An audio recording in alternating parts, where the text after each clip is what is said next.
Welcome back to Raw AI Solutions, the podcast where we explore how business leaders are navigating the fast moving world of AI and digital transformation.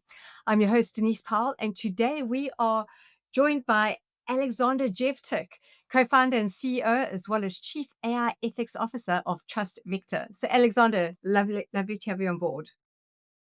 Thank you for having me, Denise. I'm really excited to talk to you today. Aleksandar, would you like to kick us off by just telling us a little bit about yourself and your company? Absolutely. As you said, I'm the CEO and Chief AI Ethics Officer and the co-founder of TrustVector, an organization that focuses on advancing trust between humans and machines. And the way we do that for organizations is really focusing on helping them identify risks as they are thinking about implementing AI solutions or as they're actually implementing them, and making sure that those risks don't become reality. Helping them stop the risks, and then ultimately making sure that they're able to innovate in a very responsible way. I've spent over 20 years in digital transformations, primarily in regulated industries, and with a specific focus on health industries that covers pharma, life sciences, med device, care, and provider space as well. Worked with some very big consulting organizations, such as some of the big fours, and led really large teams that had a mix of digital transformation that encompassed everything from strategy to management consulting to technology consulting and implementations, as well as digital services. And throughout all of those years, I've realized that this wonderful, wonderful opportunity with artificial intelligence to actually implement and do something really, really good and powerful. Yet I've seen a lot of negative consequences happening. And to be honest, TrustVector was formed as a frustration, actually out of frustration, because we really wanted to help organizations not do negative things with such a wonderful technology. By background, I'm a physicist, so I'm focused always on like solving really, really big problems. It just so happens that I've spent 20 years in advisory and consulting and solving slightly different, really also big problems. And I managed to co-found the organization with my co-founder, who is a professor of statistics and applied mathematics here in Chicago in the Illinois Institute of Technology. Her name is Sonia Petrovic, and she's well known in her areas of statistics and statistical testing. So that's a little bit about us and how we came about. Excellent. Well, thanks so much for that. It's a massive step going from a consulting era into starting your own business. How have you found that journey? It was, I get that question asked all the time, and it's absolutely massive, right? When you start your own business, you really don't know what you're doing, right? That's the reality. It doesn't matter how many years of experience you have. But when you start a business when you're 20, in your 20s, which I have, and it failed at that time, right? Because we didn't have enough grit to actually push forward. Versus when you started in your 40s with a lot of years of experience, it's a little bit different, right? So what I had when I was starting is at least all of those years and experience in the back of my, in my head, and kind of give me really wind in my sails to keep on pushing forward and understand that things don't happen overnight. Understand that big problems, such as the one we're solving on, are going to take years to solve, but that it's a problem that is really worth waking up and solving. And that was really critical for me, and still is critical for me today. That I'm really focused on the problem. Somebody said you have to fall in love with the problem. And I've fallen in love with this problem, really trying to figure out how to solve it, and really helping organizations in a way. So it's tough. It's not recommended for everyone, but there are big benefits to it. I would say, not from the financial standpoint. Yes, of course, eventually probably there will be financial ones, but just from the standpoint of being able to solve a problem that you really want to solve. I think that's really what makes it more fun, and really, really exciting every day. And have you noticed any, over the last year, would you say you've noticed any major trends in this industry? Oh, absolutely. I mean, since I'll put it this way. When we started the idea started around 4 years ago, right? And the company about 3.5 years ago officially, when we started talking to people about responsible innovation and what it means to have responsible artificial intelligence, was really difficult. People just couldn't really wrap their head around, what are you talking about? Why is this even a problem? And I don't blame them, because I came from that camp as well. I came from the camp of actually implementing some of these solutions, never thinking about negative consequences. Not because I didn't want to think about negative consequences. It never occurred to us that some of these really negative things could be happening unintentionally. And the unintentional part is really important. Since the launch of ChatGPT, things have obviously changed. everybody and their grandma, I would say today, has some sort of AI. They are using it in some shape or form, maybe not productionalized all the way, but definitely using it. Everybody has a strategy. So it becomes a little bit easier now to talk to people about and illustrate where some of these challenges can be happening and what it can mean to their organization, actually, if negative things happen. And unfortunately, we've seen enough negative things happen.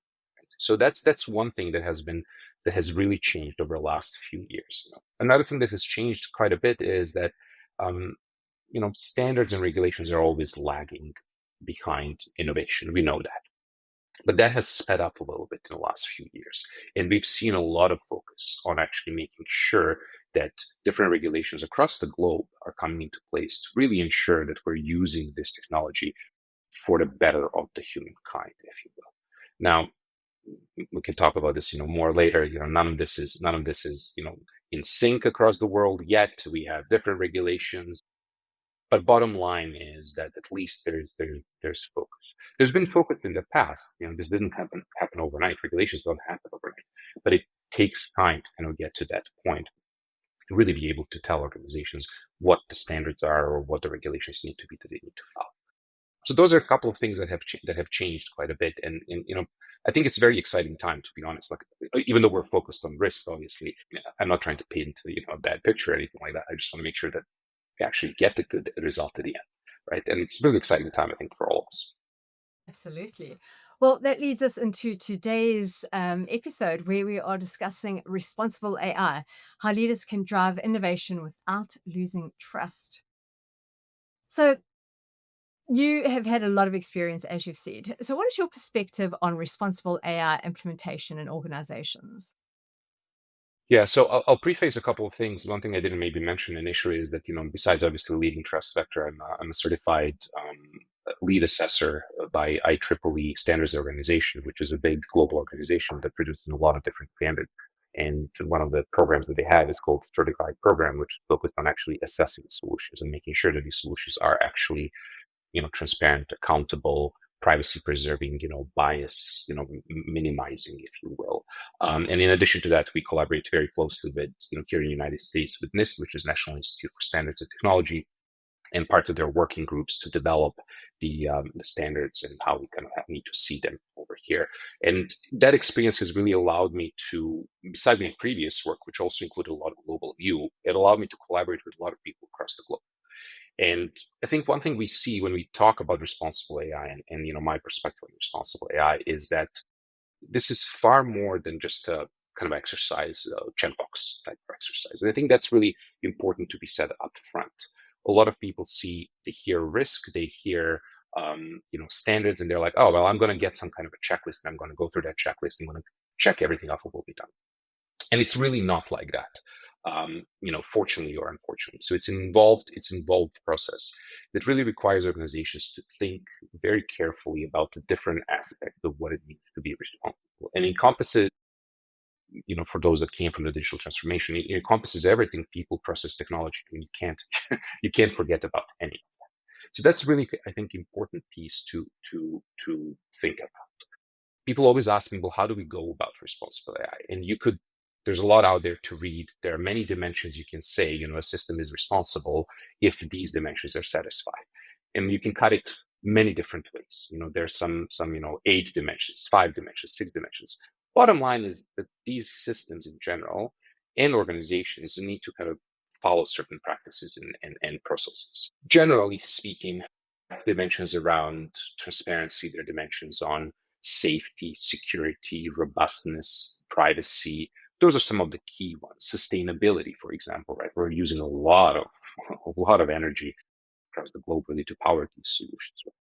And then ethics becomes really important one. And ethics is really the key piece that we focus quite a bit on. Ethics can be a little bit. It sounds maybe a little bit fluffy, but it really isn't. There are processes out there that have allowed us to actually really quantify certain things and really allow a way to measure and figure out whether systems are ethical. And what we mean by that is, are they transparent? Are they accountable? Are they privacy enhancing? Are they, bias diminishing? And so on. So those are dimensions if you think about it. But from the organizational view, right? Because there's more than just a system. I would say there are about five. I always talk about five things that organizations have to do to make sure that their systems are actually, responsible.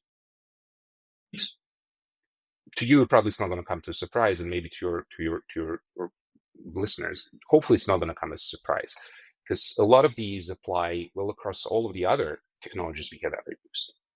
So number one, I would start with strategic alignment and really making sure that we have a really comprehensive impact assessment. And what I mean by that is that we really have to start with a really good understanding of the purpose and the scope of these solutions. Because yeah, AI can do a lot of things, but like any other solution in the past, or any other approach in the past, or technology in the past, it's not a silver bullet. It's not going to solve every single problem. So there are problems that are really, really well suited for artificial intelligence in today's age, right? And there are those that are not. And that also depends on the industry. So being very clear on the purpose of what you're trying to achieve and what that scope is, very, very finely defined, becomes really, really critical at the beginning of any kind of work. And then the impact assessment. So really being sure that the system is not producing negative consequences, and looking out to see what's going to happen. Um, Second piece that I would talk about always when I'm trying to define what it means for organizations to be responsible and what my perspective is in responsible AI is really thinking about the robust data governance and quality assurance. This is no different than any other business intelligence system that we implemented in the past, right? I mean, if you had garbage data, you got pretty bad results. Except that now, not only do you get bad results, but you can actually, if you will, I'll use the word, poison the models, or you can influence the models so that they constantly produce negative effects without you even noticing sometimes. And that's the dangerous part, is the part of not knowing what maybe is happening and not being able to look around the corner.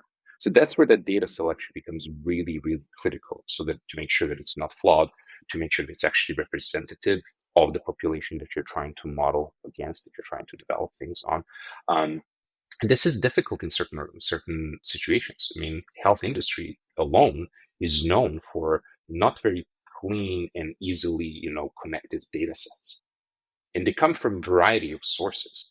So that exercise doesn't change from the past. It's still important to basically continue and make sure that this is done, and is done in an automated, maybe an ongoing fashion, right? Not to mention, right, GDPR and HIPAA and other regulations that you have to follow.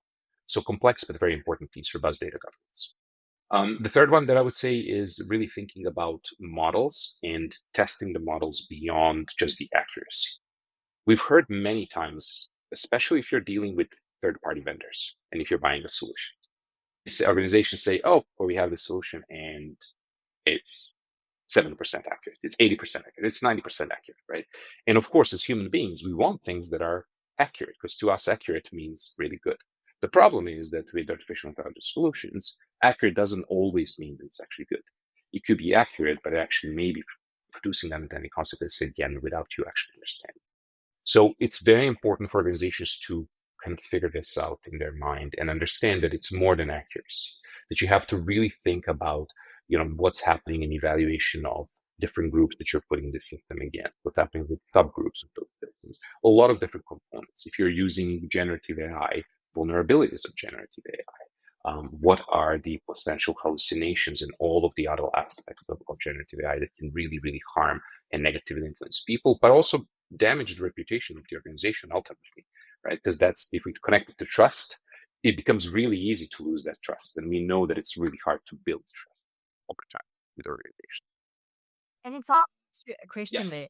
absolutely. Yeah. What I find, a lot of companies, they want AI, they don't know where to start. But what AI is out there, there's so much out there. Where do we even start? What's going to fit our company? And a lot of the reasons as well is there's a lot of legacy systems where companies don't even know how it fits together in that. So how would you advise a company like that? We have 50 legacy systems. We can't tell you the APIs. We don't know how the data flows. We don't even know the state of the data. We can't tell you the source system of our data, but we want to bring in AI. What would you advise a company like that? So I think it goes down to some basic principles of any type of, again, digital transformation, right? I would really advise them to first and foremost think about the use cases that are trying to satisfy and what those use cases are going to do to them, right? And what types of automations they're trying to do. And then as a next step, I would say you have to really then look at, if they don't know what data they have to conduct the internal type of an assessment to really understand very carefully where data exists that supports these particular use cases. And that's a critical piece. A lot of organizations, to your point, they either don't know where the data is, or they don't. Many organizations have data. A lot of organizations have a lot of data. They have too much data. And it's really critical to become really focused. So that's where I would connect it to my previous comment about scope and the specific use cases. Find the use cases if you're starting with AI to make it really practical, right? If you're starting with AI, find those use cases that will give you some lift, whether that's on productivity, on efficacy, whatever it is. Find those use cases, but find the ones that are low risk if you're just starting, and then figure out exact data that is needed for that use case and minimize the use of that data. Because more data doesn't necessarily mean better results. More quality data tied to the very specific use case will give you good results. So some of that house cleanup, I would say, absolutely has to happen. Now, it doesn't have to happen across all business units. It doesn't have to happen, right? It depends how big organization is, right? But you don't have to do this across the organization. You need to do it in the context of those use cases. So I would definitely start with use cases, understand the risk, prioritize them, and then based on that, start to understand where you are, the assessment of the cleanup to find the data.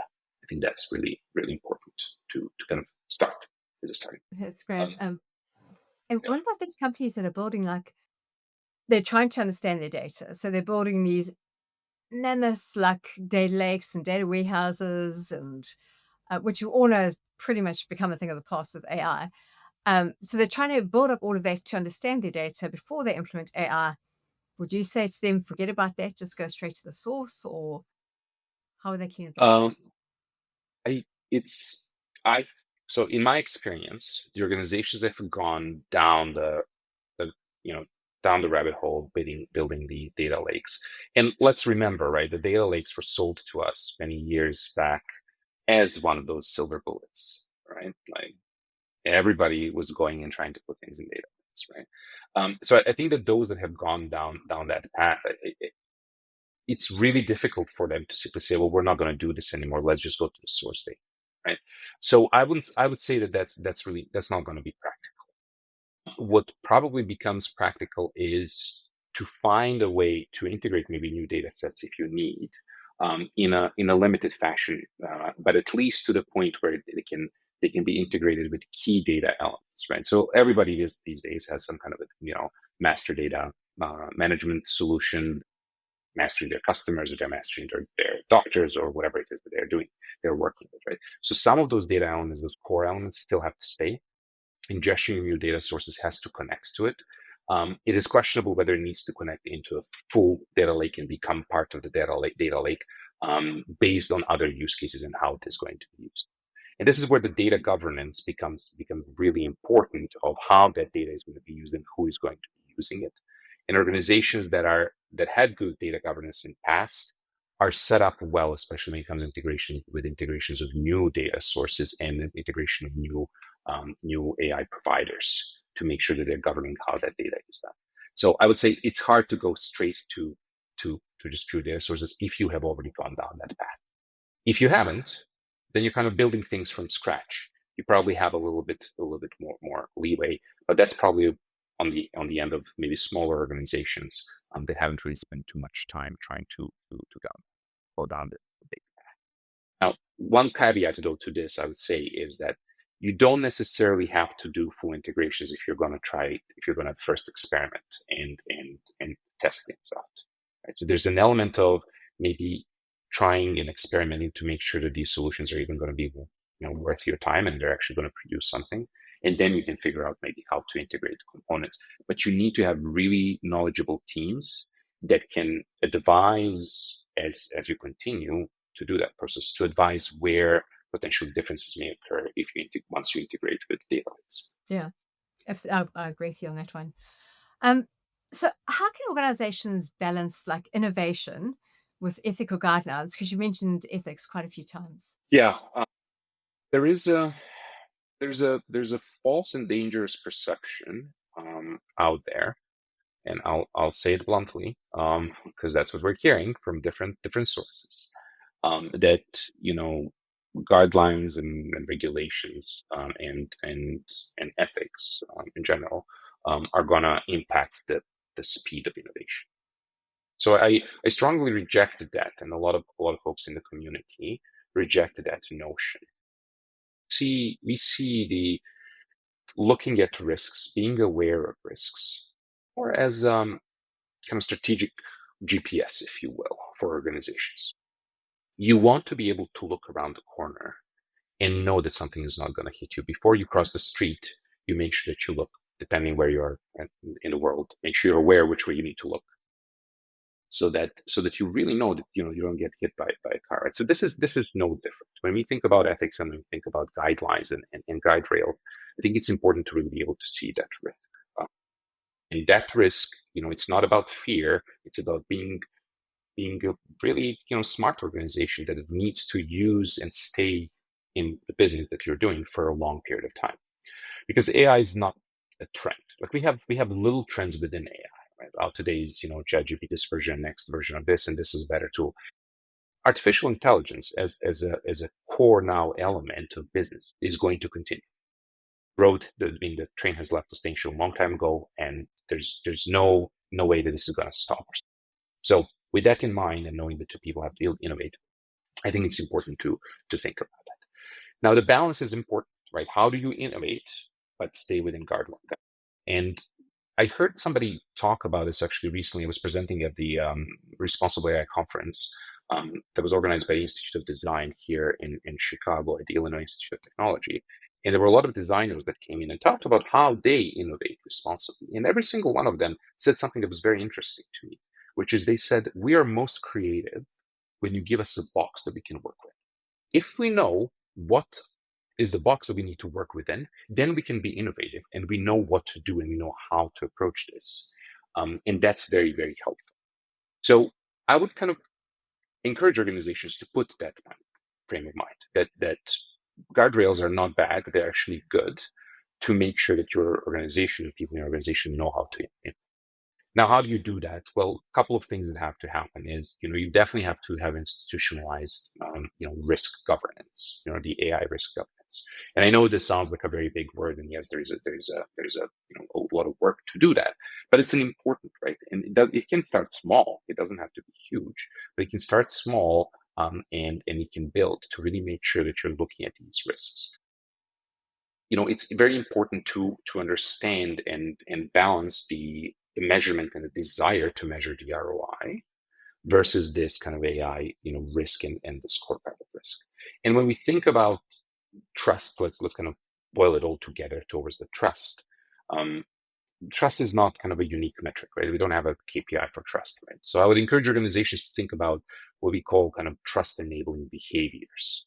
And what that means is really looking at, actionable indicators behind trust. So, are you looking in fairness across different subgroups, for example? Are you really making sure that you're addressing any issues that are coming up? Issues are going to come up, but do you have processes, procedures? Do you have everything in place to actually address that in time? Do we have documentation that is in place to kind of manage this, right? So there's a little bit of that measurement of trust that is not, unique API, but needs to be measured.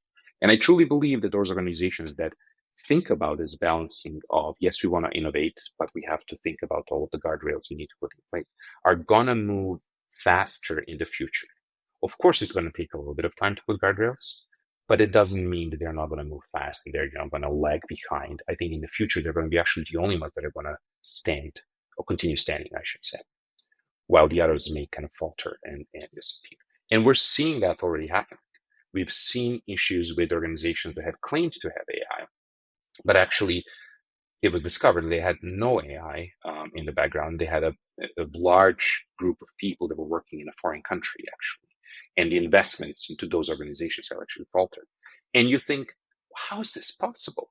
It's possible. It just happened, right? So those are like types of guardrails, right? We're seeing organizations that are, producing negative content. We're seeing a lot of things. Those things are not going to last, right? Eventually, we'll have standards. Eventually, and we don't have to look far. Look at the EU, for example, right? EU AI Act, right? alive and really moving forward, despite other many big organizations kicking and screaming, and really making sure that we're being responsible. So again, my advice: really look at that balance, and to achieve that balance, really think about those actionable indicators for trust, and to think about how to measure that. And of course, yes, you need to look at the ROI, but we all know that ROI for AI in general hasn't reached its point. Not many organizations are seeing the ROI yet. So that's something to come. But in the future, you definitely will if you put all of these parameters in place. Definitely seeing that as a trend across the industry. Everyone's saying the ROI hasn't quite come through like we thought it was going to. But what practical insights can you share from your experience advising large organizations on AI? Yeah, I think that large organizations have, of course, certain benefits to them, but also certain drawbacks, because it sometimes takes them really, really long time to move the ball forward. And that's not always just because they're being responsible. It's also because their processes are complex. There are a lot of internal people that have to get together and decide things. There's politics. There's a lot of things. So if we put a little that to the side, I would say that when it comes to responsible AI and responsible thinking, those organizations that haven't started yet, they should start now.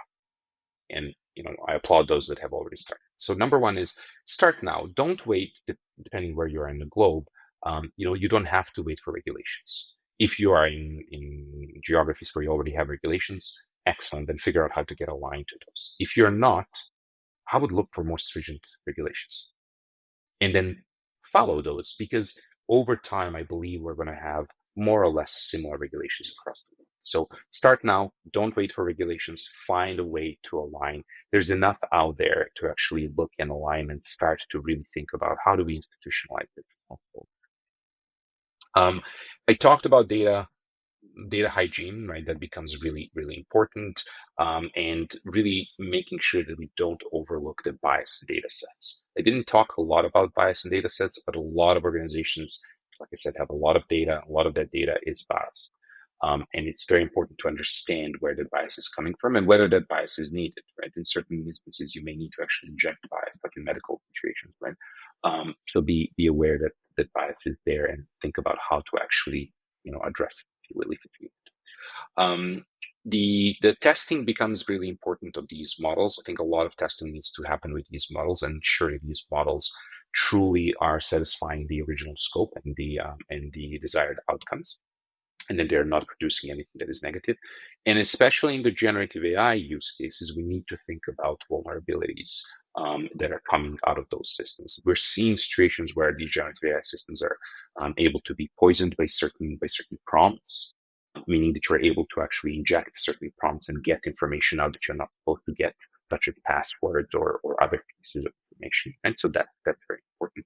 And I didn't talk a lot about agentic AI. Everybody's talking about agentic AI these days, right? But you can only imagine that now all of these aspects I talked about become even more amplified, because we now have autonomous, semi-autonomous, but pretty soon, right, we're going to have very autonomous systems talking to each other and communicating. So making sure that we are following, understanding what's happening, that we have human in the loop throughout becomes really important at work as well. And then I would say, it becomes really, really important to manage that third party risk, right? There are many other things, but I would think about that third party risk. Um, there are organizations out there that are doing some really good work, I would say, with looking very carefully at what third parties are doing with these AI systems. The problem that we're seeing is that it's not just a third party now, because the third party has a contract with a fourth party, and who knows who else. And you have to be really careful when you understand who you're working with, how their models are going to be used, how your data, sorry, I should say, will be used by their models, where the data is going. Is it truly staying, and it's not being distributed anywhere else? And we've actually seen situations, believe it or not, where the third parties have managed to inject clauses in their contract where they said that they would actually own the data once they actually get it. And this has actually passed in certain scenarios, even legal teams, and were caught by some of the chief information officers, and in really, really large organizations. So it's worrisome that these kind of things can happen, and it's really important to look at those third parties as well. those are a few that just come to mind of what I think organizations really need to look at. And sorry, one more maybe that is actually really a bedrock of all of this is multidisciplinary teams to look at this, because understanding AI risk is not, you can't have one person that understands ethics and legal and technology and statistics and all of the aspects of like social impact. There's no way. So it's really important to have those good teams that come together to really help to make sure that all of it is actually functioning well, and that organizations ultimately are responsible. Oh, it's a lot to take in there. So, Alexander, if we were to like zoom out for a moment and look at TrustVector, so you've been operating for a few years. Where do you see yourselves going over the next 6 to 12 months? Yeah, so we've really focused on, like I said, helping organizations find that risk. And our goal in the next 6 to 12 months is really to expand our footprint with our clients, right? Like I said, a lot of organizations are looking at it, some of them are dabbling, and we feel that really the mid-sized organizations have a lot to benefit from what we do at Trust. And the reason I say that is, unless you're the Google, the Salesforce, the Microsoft of the world, you likely don't have the responsible AI team that you have to have with you, right? And our goal is really to partner with those organizations and be that trusted partner that can really help them on that entire path, right? I mean, I talk about a lot about risk, but there's a lot that comes to that, and there's part of education, there's part of thinking about strategy, there's part of really instituting governance, red team to find vulnerabilities, and then eventually assessing maybe systems that certify, right? And of course, not to mention the need to actually do this in an ongoing fashion to really be able to monitor things. So, our goal in that period of time is really to expand our footprint with those organizations and really help them and really find organizations that truly want to be responsible, but are willing to say we know that we don't know how to do this, right? And I talked to somebody recently, and they said, "Oh, we're really responsible. If we're anything, we're more than responsible." I don't think anybody is really truly more than responsible, to be honest. I mean, kudos to those that really are, but I think that there are always opportunities to really look around the corner and make sure that we can make things better, if you will. So that's kind of where we're focusing and where we're. Absolutely. So, and what do you find your biggest challenges to get to where you want to be over the next six to 12 months? I find there's still a lot of education that is needed, and that's an interesting piece still. I find that still organizations, they're better, like I said at the beginning, they're better at conceptualizing that some of these risks exist. There's still a lot of education needed to understand that doing this upfront is actually going to lead to not only good results but also actual ROI at the end. And I understand that that's not easy to. So education is really, really important, and we're doing a lot to educate organizations to really make sure that they hear about this and that they're really thinking about it in the right way. And I think that's the really, really big barrier that needs to be overcome before organizations can really say, "Aha, yes, I definitely see myself, and I definitely need to do this." Right. I think regulations will help in certain areas, right? But I would much rather like organizations simply say, "Oh yeah, we really want to do this. We really want to make sure that we're responsible." Forget about regulations, right? We want to be around for a long time. We want to be successful. We want to really make sure that we're Yeah. And if today, if you could fix like one issue straight away with a click of a finger, what would it be for the organizations, for our clients, you mean? for yourself? Yeah, for TrustVector. Oh, for TrustVector, if I could fix one thing. Ooh, that's a good question. I think it's a really good one. You sent me on that one. There's so many things I would like to fix. You know what? I think I think we simply need to be more out there. How's that? I think that there needs to be more ties to education, but there needs to be more visibility to us and the problem and what we do. So if I had a snap of a finger, if I could fix something, I would like to fix that. The visibility, that organizations understand that they're not alone and that there are partners out there that can help them out. And if they choose us, that's wonderful, right? But at least they know that they're not alone. I feel there's a little bit maybe of silent suffering in some of these organizations. I don't have evidence yet to prove that 100%. But as I start to talk to people, I can see that they have some of these problems, but sometimes they don't know where to turn and how to address that. Agree. And do you also find it's a bit of the misconception about AI?